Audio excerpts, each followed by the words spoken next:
Et voilà qui nous emmène au second chapitre de cette édition, le Dimanche Magazine que vous aimez tant.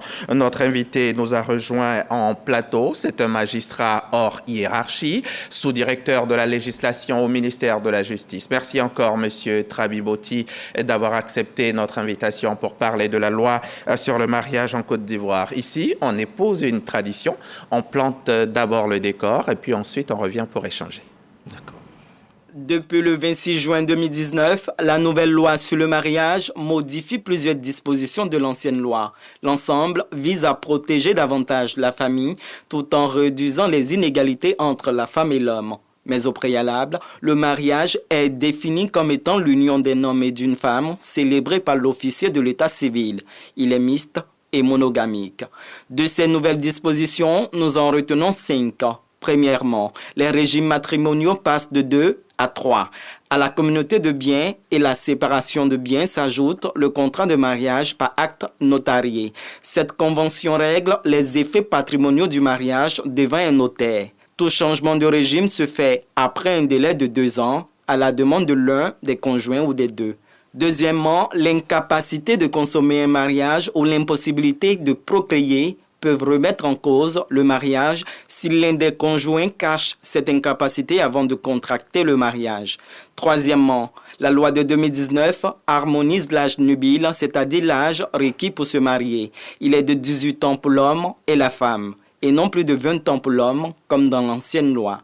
Quatrième disposition, le lieu de la célébration du mariage strictement encadré par la loi de 2019. Si quelques exceptions existent et sont autorisées, par principe, le mariage est célébré dans le siège de la circonscription d'état civil, du domicile ou de la résidence de l'un des futurs époux. La dot est la 5e disposition qui retient notre attention. Communément appelée mariage traditionnel, la dot n'est plus une infraction dans la loi de 2019. Merci à vous, Didier Nguesson. Didier Nguesson qui a dit beaucoup de choses, mais nous avons le sous-directeur de la législation avec nous qui va détailler tout cela. Monsieur Trabi, dites-nous d'entrée de jeu, qu'est-ce que le mariage? Que dit la loi en Côte d'Ivoire? La loi en Côte d'Ivoire est claire sur la définition du mariage.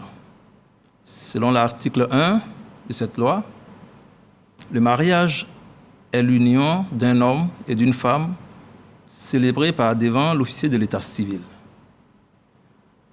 D'accord. Je profite pour préciser certaines choses qui ont été dites dans la presse ou sur les réseaux sociaux concernant la valeur du mariage coutumier ou du mariage religieux. Le mariage coutumier a une valeur coutumière. Le mariage religieux a une valeur hautement religieuse. Et l'article 14 de la loi sur le mariage dit que seul le mariage célébré par devant l'officier de l'état civil a une valeur légale. D'accord. Le mariage civil a une valeur légale, le mariage religieux une valeur religieuse et le mariage coutumier, bien entendu, une valeur coutumière. Si on l'entend bien, le mariage en Côte d'Ivoire, c'est monogamie, c'est entre un homme et une femme et forcément devant le maire. Et puis aussi, il faut dire l'article 2 qui nous parle de 18 ans accomplis. D'abord. Oui, tout à fait. Désormais, aucun mariage n'est admis avant 18 ans accomplis. Mais il faut dire que c'était admis avant cette loi. Pourquoi? Qu'est-ce qui a changé? Pourquoi avant, vous, les juristes, vous aviez accepté et pas maintenant? Et plus maintenant? Ah, plus maintenant parce que le mariage précoce est puni. Mais il était précoce avant cette loi, vous le saviez? Désormais, nous voulons nous conformer davantage à nos engagements internationaux et à la Constitution. D'accord. Dans quel cas vous l'acceptiez avant? C'était dans des cas précis et qui étaient appréciés par le procureur de la République qui donnait des dispenses. Lorsque une personne avant 18 ans devrait contracter mariage, il fallait qu'elle soit autorisée par le procureur de la République. Et c'est au procureur de la République d'apprécier les raisons pour lesquelles il donnait cette dispense. D'accord. La loi sur le mariage en Côte d'Ivoire date de 1964. Elle a été revue, je crois, en 1983, en 2013, puis en 2019. 2019 qu'on appelle la nouvelle loi sur le mariage, qui n'est pas aussi nouvelle que ça. Hein. Pourquoi depuis 2019, il n'y a qu'aujourd'hui qu'on en parle autant? Pourtant, ce n'est pas la première fois que le ministère de la Justice et des Droits de l'Homme entreprend des formations et des informations.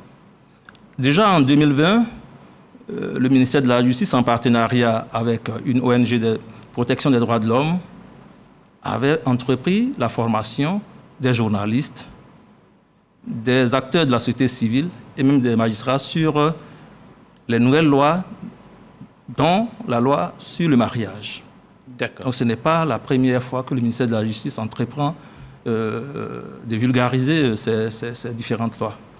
2013, c'était la dernière révision de la loi avant 2019. En 6 ans, pourquoi un changement? Qu'est-ce qui a motivé le changement? Alors, il a été constaté que la modification de 2013 n'a pas suffisamment pris en compte l'égalité des époux dans le cadre du mariage. Et donc, cette égalité a été davantage assurée par la nouvelle loi. D'accord. Et quelle différence fondamentale, monsieur le magistrat, quelle différence fondamentale entre cette loi-ci que nous avons depuis 2019 et la précédente? Cette nouvelle loi de 2019 a réformé beaucoup d'aspects du mariage. Je vais vous en citer juste 5. Il y a eu des réformes au niveau des conditions requises pour contracter le mariage. Vous en avez parlé dans votre reportage suffisamment. Il y a aussi des réformes au niveau des formalités du mariage. Des réformes sont intervenues au niveau des effets du mariage. Au niveau des régimes matrimoniaux, vous en avez suffisamment parlé tout à l'heure dans votre reportage, et au niveau aussi de la dot. Donc beaucoup de modifications ont été faites. D'accord. Venons-en à votre dernier élément, les régimes matrimoniaux. Il y en avait 2, aujourd'hui il y en a 3. Pourquoi et puis c'est quoi la nuance entre les différents régimes matrimoniaux? Il y en avait 2. Nous avions le régime de la séparation des biens, le régime de la communauté de biens. Désormais, nous avons un 3e régime qui vient s'ajouter, qui est le contrat de mariage. Par acte notarié. Par acte notarié. Le contrat de mariage est beaucoup plus souple que les 2 autres régimes qui sont réglementés par la loi. C'est pour donner davantage de possibilités aux futurs mariés quant au choix de leur régime matrimonial. D'accord.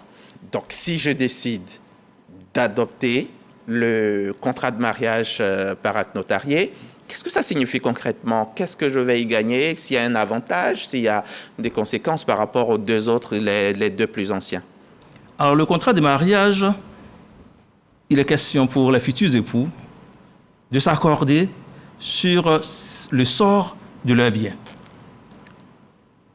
Ils écrivent et ils vont devant le notaire pour en faire un acte notarié. Ce qui est différent des 2 autres régimes qui sont préalablement établis et régis par la loi. D'accord. Il y a une disposition qui existait par contre dans l'ancienne loi, c'est que les époux peuvent changer de régime s'ils le désirent. Mais désormais, il faut, même si une seule personne, un seul des époux, d'accord. Ce n'est pas tant l'accord, ce qui a changé. Je rappelle que le changement de régime, pour changer de régime matrimonial, il faut avoir déjà appliqué le précédent régime durant au moins 2 ans. D'accord. Durant au moins 2 ans. Et le changement de régime doit se faire dans l'intérêt de la famille. D'accord. Dans l'intérêt de la famille. Mais c'est une appréciation que le juge fera. Mais malgré ça, on dit dans la loi que si un seul des époux le souhaite, le régime peut changer. J'en viens. D'accord.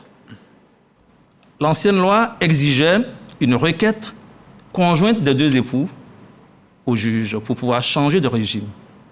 La nouvelle loi admet toujours la requête conjointe, mais dit qu'une requête venant d'un seul époux peut saisir le juge en changement de régime matrimonial. Et le juge, il apprécie avant de valider. Il apprécie l'intérêt surtout de la famille. D'accord.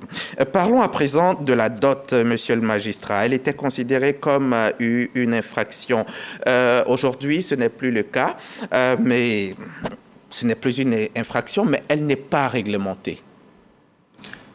Effectivement, la dot était interdite. Elle était même une infraction. Vous en avez sanctionné? Je n'ai pas de cas de sanction à ce niveau. Et donc, avec la nouvelle loi, la dot n'est plus interdite et elle a été dépénalisée. Mais vous ne la réglementez pas? Non, la loi ne réglemente pas la dot. Quelqu'un me disait quand je travaillais le sujet que même vous, les juges, les magistrats, il vous arrive de prendre la dot. C'est pour toutes ces raisons que la dot aujourd'hui a été dépénalisée, parce que une infraction, c'est un comportement antisocial. Et la dot est considérée depuis la loi de 64 comme un comportement antisocial. Or, à la pratique, vous comprenez bien que la dot ne nuit à personne. C'est au regard de ces constats que le législateur de 2019 a estimé que la dot n'étant plus une atteinte à l'ordre social, on pouvait la dépénaliser. Ça vous a pris quand même beaucoup de temps pour le constater, hein, de 1964 à aujourd'hui? Au moins, on l'a fait. Vous l'avez fait. D'accord. Il y a également un article de cette loi qui s'intéresse au lieu de célébration du mariage. Il doit se faire au siège de l'état civil de la commune de l'un des deux époux. Tout à fait. Le mariage est célébré au siège de l'état civil de l'un des époux. C'est le principe. Et il faut l'autorisation du procureur pour le faire en dehors. L'autorisation du procureur pour le faire en dehors du siège, où le procureur doit pouvoir requérir l'officier de l'état civil lorsqu'il est saisi. Dans ces deux cas, le mariage est célébré en dehors du siège, mais pas en dehors de la circonscription. L'officier de l'état civil reste dans le ressort territorial de sa circonscription. D'accord. Il n'y a que dans une seule hypothèse, en cas de péril imminent de mort, que l'officier de l'état civil est autorisé à sortir de sa circonscription. Ce qui veut dire que si l'un des deux époux, des futurs époux, est malade, est agonisant pratiquement en ce moment-là et qu'il est dans une autre commune, le maire peut sortir de sa circonscription pour célébrer le mariage. Oui, cette hypothèse est valable surtout quand le maire avait déjà été saisi du projet de célébration des mariages. D'accord. À quel moment, monsieur le magistrat, il y a reconnaissance d'un enfant hors mariage? Dans les deux cas, hein, bien entendu, parce qu'il n'y a pas que les hommes qui sont infidèles. Dans les deux cas, quand l'enfant du monsieur hors mariage, il veut le faire reconnaître, et quand c'est la femme? Alors, c'est une question qui est en dehors de la loi. Ça parle de succession, non? Non, c'est une question qui parle de la filiation. La filiation. Et c'est la loi sur la filiation qui règle cette question. Mais dites-nous quand même, on a envie de savoir. D'accord. Cette loi sur la filiation dit que lorsque l'époux a un enfant en dehors de son épouse, pour reconnaître cet enfant, il est obligé d'informer son épouse par acte de commissaire de justice. Anciennement appelé huissier de justice. Anciennement appelé huissier de justice. Et cet acte de commissaire de justice est inséré dans le registre de l'état civil lorsqu'il va aller reconnaître cet enfant à l'état civil. D'accord. L'officier de l'état civil est obligé de faire cas de cet acte du commissaire de justice. Juste informer l'épouse, mais ne pas en attendre un consentement. C'est l'information, juste l'information. D'accord. Et dans l'autre cas, quand c'est la femme qui a un enfant qui est fait en dehors de son époux?